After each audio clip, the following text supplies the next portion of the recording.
여러분, 코로나19가 2차 확산을 하고 나서 사실 바닥 경제가 말이 아닙니다. 자영업자는 말할 것도 없고요. 영세 중소기업, 여기에 중소기업까지 타격이 굉장히 심각합니다. 게다가 자영업자 영업장에서 일하던 사람들, 영세 중소기업에서 일하던 사람들, 그리고 중소기업에서 일하던 사람들, 심지어 대기업에서 일하던 사람들도 다 많은 사람들이 실업자로 전락하고 있는 상태예요. 그러다 보니까 이 경제에 대한 타격도 타격이고 고용에 대한 타격도 타격이고 그야말로 전방위 타격이다, 이렇게 말할 수 있을 정도로 굉장히 어렵습니다. 그러니까 정부도 어쩔 수 없다고 해야 될지는 잘 모르겠습니다. 그렇지만 2차 긴급재난지원금을 주겠다, 이렇게 어저께 선언을 했지요. 2차 재난지원금은 선별 지급합니다.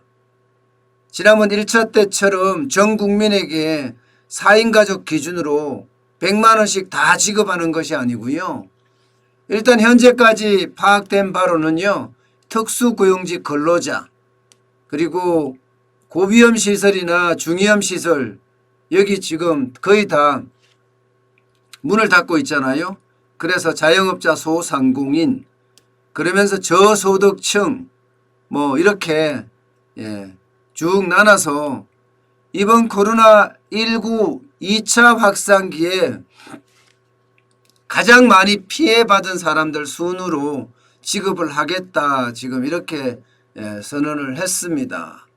그리고 현금도 지원하고 거기에다가 세금 혜택도 주겠다 하는 게 지금 거의 정설화되고 있고요. 재원은 결국 4차 추경하겠다. 당초에는 이제 8조에서 10조 사이 한 9조쯤 하지 않을까, 이렇게 예상을 했지만 실질적으로는 7조 원 중반대라고 이야기합니다.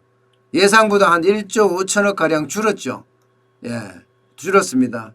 게다가 모두가 다 빚내서 주는 그런 방향으로 정해졌습니다. 빚내서. 이게 이렇게 되면 과연 자영업자 소상공인은 얼마를 받을 수 있을까? 지금까지 이야기한 거를 보면요, 종합해보면 한 200만 원 선을 받지 않을까, 그렇게 예측을 하고 있습니다. 그것도 특수고용직, 학습지 교사라든가 학원 강사라든가 스포츠 강사라든가 이런 특수고용직이나 프리랜서 쪽에도 많이 이렇게 중심이 맞춰져 있다, 이렇게 봅니다. 사실 제가 이제 자영업자를 해본 사람 입장에서 보면 이번 정부의 어떤 지원 형태가 뭐라고 해야 되죠? 사실 자영업자들이 굉장히 어렵거든요. 자영업자는 고용도 고용이지만, 그죠? 여기에 임대료라든가 또 운영비라든가 각종 세금이라든가 이렇게 생각을 하면 충격파는 자영업자들이 아주 고스란히 받았습니다. 고스란히 받았어요. 고위험 시설이라고 해서 12개 업종은 아예 문을 닫아버렸잖아요. PC방이라든가 노래방이라든가 헌팅 포차라든가 실내 체육관이라든가 등등 말입니다. 게다가 중위험 시설이라고 하는 식당이나 카페, 식당은 저녁 9시밖에 장사 못하고요. 나머지 시간에는 포장이나 배달만 할 수 있습니다. 여기에다가 빵집이나 빙수집이나 커피 전문점이나 이런 데는 아예 자리에 앉아서 영업을 못합니다. 매출이 그냥 30% 날아갔다, 이렇게까지 이야기할 정도예요. 이렇게 540, 지금 560만이라 그랬는데요, 굉장히 많이 줄었습니다. 자영업자들이 사실은 타격이 엄청날 텐데 특수 형태 근로종사자 쪽에 중심이 맞춰지는 것 같아서 좀 안타깝습니다. 뭐 특수 형태 근로자에게 최대 200만 원씩 지급한다 이렇게 이야기하거든요. 이것은 이낙연 더불어민주당 대표가 이야기했던 거하고 좀 맞닥뜨려지죠. 예, 더 빠르게 더 두텁게라는 말하고 지금 맞춰 떨어지는 그런 모양새입니다. 어쨌든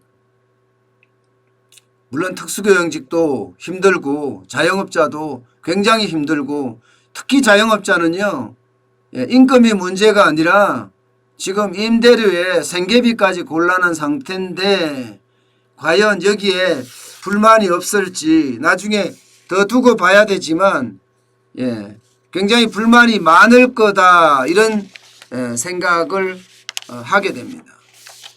사실 자영업자들은요 여러분, 예, 그 어느 직종보다도 타격을 오랫동안 받아왔어요. 사람들이 지금 2019년에 자영업자들이 어려웠던 것은 간과를 하고 있는 것 같습니다. 여러분도 아시겠지만 2019년, 2018년 문재인 정부의 경제 정책의 실패 때문에 사실 자영업자들은 굉장히 어려움을 겪어왔거든요. 예, 2018년에도 줄폐업이란 말을 입에 달고 살았고요. 2019년에는요 집단 폐업이란 말이 나올 정도로, 예, 굉장히 어려웠습니다. 예, 여기에다가 코로나19 1차 확산기에 또 얼마나 어려웠어요. 그때는 전국민 지급 대상이었습니다. 그리고 장마, 예, 54일 동안 긴 장마 끝에도 자영업자의 어려움은 계속됐고요. 지금 태풍도 벌써 한 달에 3번이잖아요. 지금 하이센이 또 동해안, 경남부터 시작해서 남해안부터 동해안으로 휩쓸고 지나가잖아요. 이렇게 되면 자영업자들에게는요 최악의 어떤 시절이 지금 온 거예요. 예. 그런데 자영업자 지원이 좀 안타깝지 않을까? 자영업자들이 과연 만족할 수 있을까? 200만 원 지원하는 걸 가지고 마치 생색이라도 내는 것처럼 이야기하는데 과연 200만 원이 자영업자들에게 얼마나 큰 도움이 될까? 예, 그런 의문점을 지금 많이 가질 수밖에 없습니다. 사실, 예, 이 재난지원금 1차 지원을 할 때, 예, 너무 많은 돈을 썼습니다. 그러다 보니까 지금 뭐 2차 재난지원금을 지불할 때도 전부가 다 빚을 내서 준다고 하잖아요. 사실 여러분, 빚을 내서 준다는 것 잘 생각해 봐야 되는 부분이에요. 빚을 내서 준다 이 말은요, 빚을 내서 줬을 때 빚을 갚을 수 있으면 다행이지만 빚을 못 갚으면요 그만큼 또 어려워진다는 거거든요. 또 어려워지면 또 달라고 손을 내미는 게 일반적이란 말입니다. 이 문제까지도, 예, 전체 고민을 해야 되는 부분인데 과연 살아날 수 있게끔 해줘야 되는 거냐 아니면은, 예, 구제금을 줘야 되는 거냐, 이 두 개가 굉장히 헷갈리는 부분이기도 해요. 가장 중요한 것은요 선별 지급의 뜻은 저는 맞다고 생각을 합니다. 안 그래도 재정의 한계가 부닥쳐 있는 상태에서 준다고 하면, 예, 선별 지급이 답이고요. 선별 지급에서도 분명한 것은요 자영업자와 자영업자에 소속된 근로자들, 영세 중소기업과 영세 중소기업에 소속된 근로자들, 여기에다 취약계층, 이게 답이 아닌가 저는 그렇게 생각을 하거든요. 그런데도 불구하고 그렇게 과연 지불이 돼야 될지 한번 더 두고 볼 일입니다. 특히 자영업자들은요 특수고용직 근로자, 물론 여기도 어려운 거 맞아요. 그렇지만 자영업자들이 몇 배나 어렵습니다. 몇 배나. 지난 2018년부터 계속 어려움이 가중되다가 이게 악재가 한두 개가 아니잖아요. 최저임금의 악재부터 시작해서 정부의 경제실책에다가 여기에 코로나19 1차 확산기, 장마, 또 2차 확산기, 태풍, 뭐 한두 개가 아닌, 예, 그런 상황이 겹쳤기 때문에 자영업자들이 또 중소기업이 살아날 수 있는 방향이 돼야 될 텐데 참 안타깝습니다. 네, SK참님 피치가 확 떨어뜨리겠는데요. 저는 그 말에 동의 많이 합니다. 사실 피치는 45%가 넘어가면 분명히 대한민국의 어떤 부채 비율에 대한 게 다시 한번 점검을 하겠다. 신용등급에 대한 다시 한번 이야기를 하겠다. 그렇게까지 선언을 했으니까 말입니다. 어쨌든 좋은 일이 저는 생겨야 된다고 생각을 하지만 점점 안타까운 상태로 번져가서 답답합니다.